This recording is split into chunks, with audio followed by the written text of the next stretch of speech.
സ്വർഗീയ പിതാവേ, സഹിഷ്ണുതയുടെയും ആശ്വാസത്തിന്റെയും നല്ല ദൈവമേ, ഞങ്ങൾ അങ്ങേക്ക് നന്ദി പറയുന്നു. അങ്ങയുടെ വചനത്തിനായി സ്തോത്രം.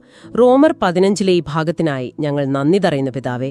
അങ്ങ് ആഗ്രഹിക്കുന്ന ആ ഐക്യം, ആ ഏക ചിന്ത ഞങ്ങളിൽ ഉണ്ടാകണമേ എന്ന് ഞങ്ങൾ പ്രാർത്ഥിക്കുന്നു. കർത്താവായ യേശുക്രിസ്തുവിനുണ്ടായിരുന്ന അതേ മനോഭാവം, ആ സ്നേഹം, താഴ്മ, സമർപ്പണം, അത് ഞങ്ങളുടെ ഹൃദയങ്ങളെ നിറയ്ക്കണമേ.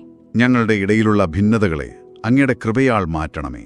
അഹങ്കാരം, നീരസം, മുറിവുകൾ അങ്ങയുടെ സ്നേഹം കൊണ്ടവയെ കഴുകണമേ. ഒരേ മനസ്സോടെ, ഒരേ വായ്കൊണ്ട് അങ്ങയെ മഹത്വപ്പെടുത്തുവാൻ ഞങ്ങളെ സഹായിക്കണമേ കർത്താവേ. സ്വാർത്ഥത കൊണ്ടും ഭയം കൊണ്ടും ഞങ്ങളുടെ സ്തുതികൾ നിലച്ചുപോയ നിമിഷങ്ങൾക്കായി ഞങ്ങൾ ക്ഷമ ചോദിക്കുന്നു. ക്ഷമിക്കാനുള്ള ധൈര്യവും മറ്റുള്ളവരെ സേവിക്കാനുള്ള ശക്തിയും പരസ്പരം പണിതുയർത്താനുള്ള ജ്ഞാനവും ഞങ്ങൾക്ക് നൽകണമേ.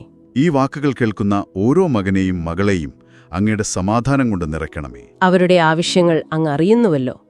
അവരുടെ ഭാരങ്ങളെ അങ്ങ് ഏറ്റെടുക്കണമേ. ഈ സന്ദേശം ഞങ്ങളിൽ ക്രിസ്തുവിന്റെ സ്നേഹവും ഐക്യവും ജീവിക്കാൻ ഒരു പ്രചോദനമായി തീരട്ടെ. ജനമായി ഒന്നിച്ചു ചേർത്ത് ഈ ലോകത്തിൽ അങ്ങയുടെ പ്രകാശമായി ഉപയോഗിക്കണമേ.